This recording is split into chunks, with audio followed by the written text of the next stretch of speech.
The stage is set for the showpiece event at the Monte-Carlo Country Club. The two best performers this week on the French Riviera have been Novak Djokovic and Tomas Berdych. The pair are geared up to face each other for the 21st time in the final of the 2015 Monte-Carlo Rolex Masters. And everyone here has their favourite. Pretty good record against Tomas in the last couple of years, and this year he's one of the most consistent players on tour. All I can do is prepare myself, do all possible I can, and be maximum prepared for the game. I know that I'm playing maybe the best tennis of my life. Hopefully I'm going to be able to play my best. Berdych had only beaten Djokovic twice in 20 attempts prior to this, but at their last meeting on clay 2 years ago, the Czech came out on top. Memories of that match would have come flooding back after an early break. Oh yes, a couple of beautiful strikes.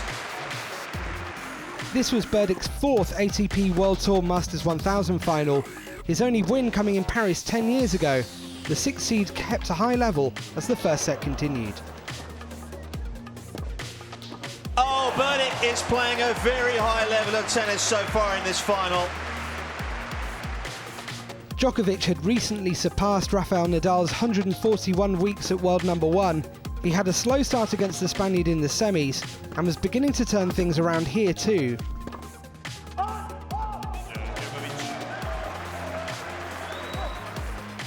With the world number one back in the ascendancy, a break helped his cause of capturing the first set.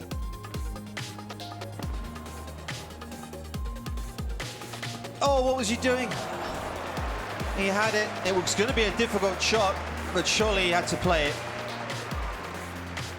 But Berdych came into this one with a steely attitude and wasn't giving up the set without a fight.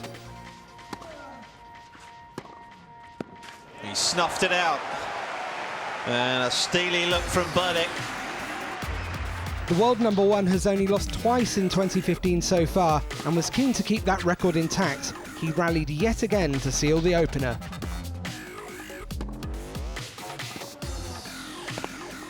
He's got him, and Novak Djokovic is a set away from winning the title here in Monte-Carlo for a second time. The second set began with similar intensity from both players.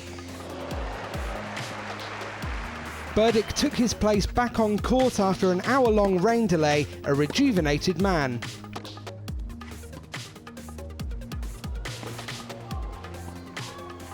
Such a good dig from Berdych. A vital break came for Berdych, and the Czech number one was on the verge of restoring parity.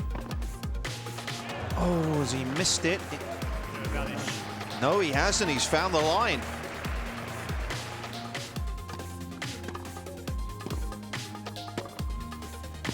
It's wild from the world number one. Earlier this year in Dubai, Djokovic needed 3 sets to make it past his Czech opponent. The Serb would need to put the disappointment of that second set behind him to do it again. Oh, that's a game changer. Djokovic had raced into what seemed like an insurmountable lead, putting daylight between himself and his Czech opponent. The Serb sensation won both ATP World Tour Masters 1000 titles so far in 2015. Nobody had ever won the first 3 in a year, until now. Long it is, and a little bit of tennis history is made in Monte-Carlo. I thought I wasn't feeling and playing as well as I did throughout the whole week, especially yesterday against Rafa, but it's been another phenomenal week, and I can take a lot of positives out of it. So Novak Djokovic is looking pretty unstoppable as he holds all of the first 3 ATP World Tour Masters 1000 titles. Early days in the season, but the clean sweep is looking a distinct possibility. Another accomplished performance from the world number one brings this year's Monte-Carlo Rolex Masters to a close.